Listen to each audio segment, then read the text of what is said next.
여러분 안녕하세요. 오늘은 제가 약간 킹받는 걸 들고 왔는데요. 제가 지금부터 토익 책을 읽어드릴 거예요. 왜 읽어드리냐? 여러분의 꿀잠을 돕기 위해서입니다. 여러분이 지금부터 하실 일이 있어요. 보던 폰을 내려놓고 잠에 드는 겁니다. 자, 그럼 지금부터 읽어드리도록 할게요. 여러분 꼭 주무셔야 합니다. 안 그러면 제가 이 라디오를 하는 이유가 없어요. 아셨죠?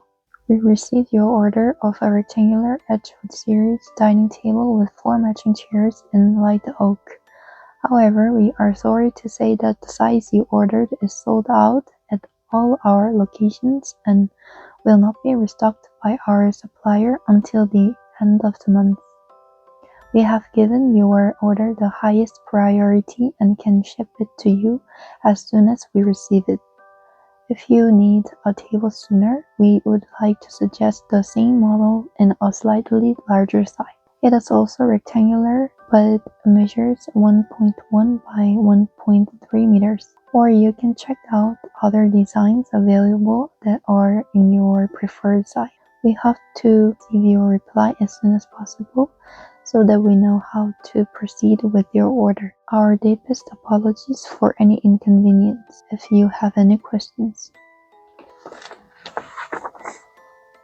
The state's Department of Health announced expansion of the Cotton City Medical Center will begin this summer. The new building will take 3 years to complete and will include a pediatrics ward, additional surgery facilities, a cancer treatment unit, and space for extra 80 beds. In addition, renovation work will be carried out on the current wards and emergency room.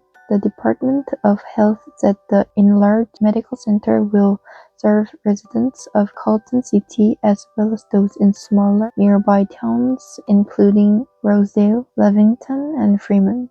At the moment, all towns have their own hospitals, but plans are to downsize the facilities and make them into walk-in clinics only. Ellen Raines, spokesperson for the Department of Health, said residents with medical problems that cannot be taken care of at the clinics will be referred to Colton Medical Center. Also stated that the expanded center will become the primary medical care provider in the region.